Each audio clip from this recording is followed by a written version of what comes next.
بسم اللہ الرحمن الرحیم۔ سوال کے دو حصے ہیں۔ پہلا حصہ تو یہ ہے کہ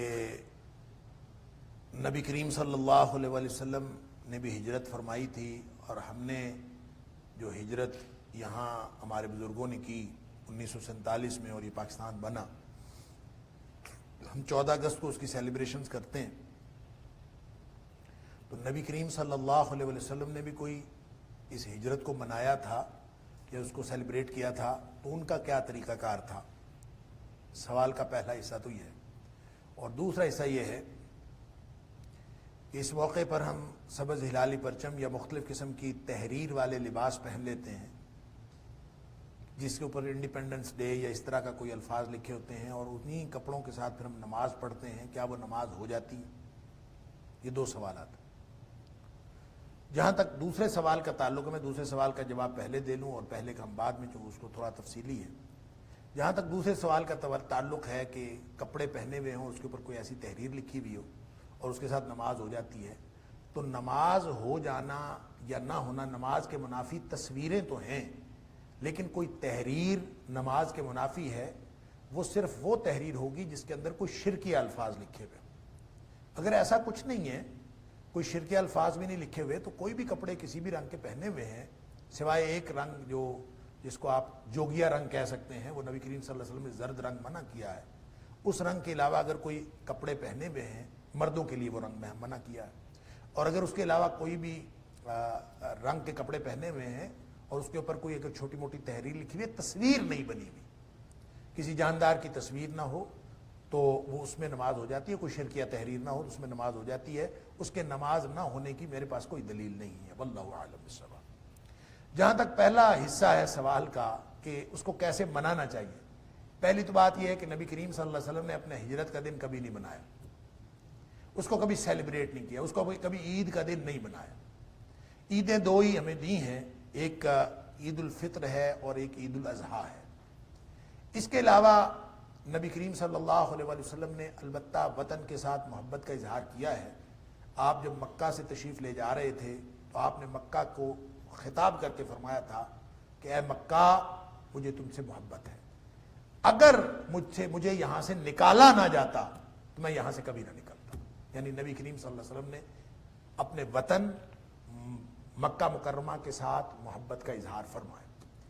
پھر جب نبی کریم صلی اللہ علیہ وسلم نے مدینہ منورہ کو اپنا وطن بنا لیا، تو اس کے ساتھ بھی نبی کریم صلی اللہ علیہ وسلم کے محبت کے مختلف ہمیں آثار ملتے ہیں، کہ مثال کے طور پر حضرت انس رضی اللہ تعالیٰ عنہ فرماتے ہیں کہ نبی کریم صلی اللہ علیہ وسلم جب کبھی سفر سے واپس آتے تھے، کان اذا قادم من السفر، نبی کریم صلی اللہ علیہ وسلم جب سفر سے واپس آتے تھے، فناظر الی جدرات المدینہ، تو مدینہ کی دیواروں پر جب نبی کریم صلی اللہ علیہ وسلم کی نگاہ پڑتی تھی، اللہ اکبر، تو نبی کریم صلی اللہ علیہ وسلم اودع راحلتہ، اپنی سواری کو تیز کر دیتے تھے۔ اور آگے صحابی کے الفاظ یہ ہیں کہ آپ اگر کسی سواری پہ یعنی کسی جانور پہ سواری کر رہے ہوتے، وہ ان کان علی دابۃ حرکھا، تو اس کو ایڑ لگاتے، اس کو تیز کرتے، اور من حبھا، اس لیے کہ آپ کو مدینہ کے ساتھ، مدینہ طیبہ کے ساتھ اتنی محبت تھی کہ یوں جیسے بندے کا دل مچلتا ہے کہ میں جلدی پہنچ جاؤں، تو نبی کریم صلی اللہ علیہ وسلم یہ محبت رکھتے تھے۔ لیکن اس محبت کو نبی کریم صلی اللہ علیہ وسلم نے کبھی منایا ہو، سیلیبریٹ کیا ہو، ہجرت والے دن کو منایا ہو، ایسا کبھی نہیں ہوا۔ ہاں البتہ ہم اگر اس کو مناتے ہیں، کبھی کوئی چیز یاد آ جائے، ہمیں کوئی نعمت ملی ہے، اس نعمت کے شکرانے کے طور پر اس کو منا لینا، اس میں کوئی حرج نہیں ہے، لیکن وہ نعمت کے شکرانے کے لیے ہو۔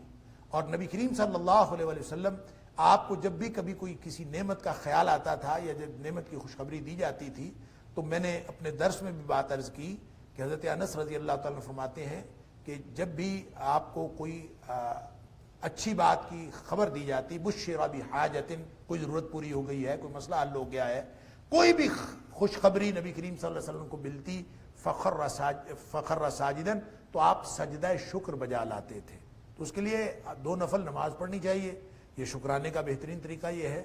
اور اصل بات یہ ہے کہ نعمت کا شکرانہ یہ ہوتا ہے کہ جو نعمت جس مقصد کے لیے عطا کرنے والے نے عطا کی ہوتی ہے، اس کو اسی مقصد کے لیے استعمال کریں تو یہ شکرانے کا بہترین طریقہ. شکر صرف زبان سے کہنے کا نام نہیں. زبان سے الحمدللہ کہنا بھی شکر ہے. حمد وہ تعریف ہے جس میں شکر کے جذبات ہوں. اسی لیے چونکہ ہر چیز اللہ کی عطا کردہ ہے، اسی لیے حمد اللہ کے علاوہ کسی اور کی نہیں ہو سکتی، کیونکہ وہی ساری چیزیں عطا کرنے والا ہے. الحمدللہ یہ بہترین کلمہ شکر ہے. نبی کریم صلی اللہ علیہ وسلم فرمایا افضل کلمۃ الشکر الحمدللہ، بہترین کلمہ شکر الحمدللہ. لہذا زبان سے الحمدللہ کہنا یہ بھی شکر ہے. 2 رکعت نماز پڑھ لینا یہ بھی شکر ہے. آپ کو کوئی خوشخبری ملے، فتح ملے، یا آپ نے آزادی کا دن ہے، آپ نے منانا ہے، آپ کو آزادی ملی ہے. آزادی یقیناً بہت بڑی نعمت ہے، لیکن اس کو منانے کا طریقہ یہ ہے کہ آپ شکر ادا کریں. نعمت کا تو شکر ادا کیا جاتا ہے. اور شکر کیسے ادا ہوتا ہے؟ زبان سے الحمدللہ کہنا یا نماز پڑھنا، یہ نبی کریم صلی اللہ علیہ وسلم کا طریقہ ہے. اور اصل طریقہ یہ ہے کہ جو نعمت جس نوعیت کی نعمت ہے اور جس مقصد کے لیے عطا ہوئی ہے، اسی مقصد کو پورا کیا جائے، اس مقصد کے مطابق استعمال کی جائے تو وہ نعمت کا شکر ہے. اب یہ جو ہجرت کی بات آپ نے کی، واقعتاً دنیا کی ایک یعنی بڑی ہجرتوں میں سے ایک ہجرت یہ کہا جاتا ہے، سب سے بڑی ہجرت تو ایک نظریے کے نام پر کی گئی. اور لوگ جو ہیں وہاں سے پاکستان آئے، اور وہ اس لیے نہیں آئے تھے کہ وہاں نمازیں نہیں پڑھنی دی جا رہی تھیں یا وہاں کوئی روزے نہیں رکھنے دیے جا رہے تھے. سب کچھ تو ہو رہا تھا. اب بھی جو وہاں مسلمان ہیں نمازیں بھی پڑھ رہے ہیں، روزے بھی رکھ رہے ہیں. انفرادی اعمال سے کس نے روکا؟ بلکہ میں تو یہ کہوں گا کہ یورپ اور امریکہ میں بھی کوئی کسی جدید ترین اور ملحد ترین ملک میں بھی جو کوئی شخص رہ رہا ہے، نماز سے اس کو کوئی نہیں روکتا. نماز بھی پڑھتے ہیں، روزے بھی رکھتے ہیں، سب کچھ کرتے ہیں. اصل بات یہ ہے اللہ کے دین کو اللہ کی زمین پر بطور نظام کے نافذ کرنا. یہ ہندو ہمیں نہیں کرنے دیتا تھا. وہاں ہمارے آبا و اجداد پاکستان کا مطلب کیا، لا الہ الا اللہ کا نعرہ لگا کر یہاں اس لیے منتقل ہوئے تھے کہ اس دھرتی پہ اللہ کا نظام نافذ ہوگا. لہذا اللہ کا نظام نافذ کرنا وہ ہے اصل ذمہ داری. اگر میں اور آپ وہ ذمہ داری ادا کریں تو یہ شکرانہ ہے. یہ آزادی منانے کا یہ ایک طریقہ بھی ہے، ایک اسلوب بھی ہے. لہذا میں اور آپ اپنے اپنے اختیار کے مطابق پورے ملک پر اللہ کا دین نافذ کرنا تو حکمرانوں کی بات ہے. میں اور آپ اپنے اپنے معاملات میں، اپنے اپنے ایریا آف جورسڈکشن میں، ہم اگر اپنے ایریا میں اسلام نافذ کر لیں تو گویا اللہ کی اس آزادی کی صورت میں دی ہوئی نعمت کا شکرانے کا ایک اسلوب یہ ہے کہ جو ہمارے ذمے ہے وہ کام تو ہم کریں. اپنی سطح پر ہم سود کھانا چھوڑ دیں. نہیں حکمران سود کھانے سے باز آتے تو ہم تو سود کھانا چھوڑیں. حرام کاری ہم چھوڑیں. حکمرانوں نے تو ہمیں منع کیا کہ حرام کاری نہیں چھوڑنی. ہم اگر کوئی فراڈ کرتے ہیں، دھوکہ کرتے ہیں، بددیانتی کرتے ہیں، وہ تو چھوڑیں. ہم اللہ اور اس کے رسول صلی اللہ علیہ وسلم کی نافرمانیاں اپنے گھروں کے اندر چھوڑیں، اپنی انفرادی زندگی میں چھوڑیں، اور اللہ کے ساتھ وعدہ کریں کہ اللہ تو نے جو ہمیں یہ آزاد ملک دیا ہے، یہ اپنا دین نافذ کرنے کے لیے دیا تھا. ہمارے حکمران کر سکتے ہیں یا نہیں کر سکتے، ان کی اپنی مجبوریاں. میں اپنی زندگی میں لا یکلف اللہ نفسا الا وسعہا، جتنی استطاعت اللہ تو نے مجھے دی ہے میں تیرا دین اپنے اوپر نافذ کروں.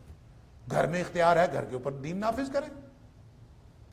اور پہلا قدم کوئی شخص اٹھاتا ہے، اگر گھر پہ بھی نہیں کسی کا اختیار چلتا تو اپنے اس 5-6 فٹ کی کائنات پر تو اس کا اختیار ہے نا. اپنے اوپر دین نافذ کریں. اور اگر ہم نے اپنے اوپر دین نافذ کر لیا اور اس نیت سے کر لیا کہ میں نے پورے ملک پر نہیں بلکہ پوری دنیا پر اللہ کا دین نافذ کرنا ہے، تو جتنا میرا اختیار اگر میں نے کما حق کو ہوں اس کے اوپر دین نافذ کر لیا، تو یقین رکھیے کہ اللہ کا قانون یہ نہیں ہے کہ وہ آپ کو پوری دنیا پر دین نافذ کرنے کا ثواب نہ دے. اس لیے کہ وَلَيْسَ لِلْإِنسَانِ إِلَّا مَا سَعَىٰ وَأَنَّ سَعْيَهُ سَوْفَ يُرَىٰ. منزل مقصود پر پہنچنا اللہ نے ہمارے ذمے نہیں رکھا. منزل مقصود پہ اس نے پہنچانا ہے. ہمارے ذمے کوشش کرنا ہے. آپ اس نیت سے کہ ہم اللہ کی دھرتی پر اللہ کا نظام نافذ کریں گے، اس نیت سے جتنا اختیار ہے اس پر تو نظام نافذ کریں. ہماری اپنی زندگی میں اسلام نافذ کرنے سے کس نے روکا؟ لوگ چوریاں کرتے ہیں، ڈکیتیاں کرتے ہیں، سود کھاتے ہیں، حرام کھاتے ہیں، لوگوں کے ساتھ فراڈ کرتے ہیں، اور کتنی نافرمانیاں ہیں جو ہم اپنی پوری زندگی میں کر رہے ہوتے ہیں، اور الزام ہم حکمرانوں کو دیتے ہیں. لہذا اللہ کی نعمت کا شکرانہ یہ ہے کہ ہم زبان سے الحمدللہ بھی پڑھیں، اللہ کا ذکر بھی کریں، ہم 2 نفل شکرانے کے بھی پڑھیں، اور تیسری بات یہ کہ ہم اللہ کی اس دھرتی پر اللہ کے دین نافذ کرنے کے لیے اپنا پورا کردار ادا کریں. اور نہیں اگر حکومت میں ہمارا اختیار چلتا ہے تو جتنا اختیار ہمارا جتنا جہاں جہاں بس چلتا ہے وہاں پہ اللہ کا دین نافذ کرے، اپنی زندگی کو اللہ اس کے رسول صلی اللہ علیہ وسلم کے احکام کے مطابق بنائیں۔ یہی آزادی کا جشن منانے کا طریقہ ہے جس میں شکرانے کی بات ہو، اور اللہ کا شکر اگر ہم کریں گے، لئن شکرتم لازیدنکم، اللہ کا قانون یہ ہے کہ تم میرا شکر کرو میں تمہیں اور زیادہ نعمت عطا کروں گا۔ اللہ تعالیٰ ہم سب کو اس بات کی توفیق عطا فرمائے۔ السلام علیکم۔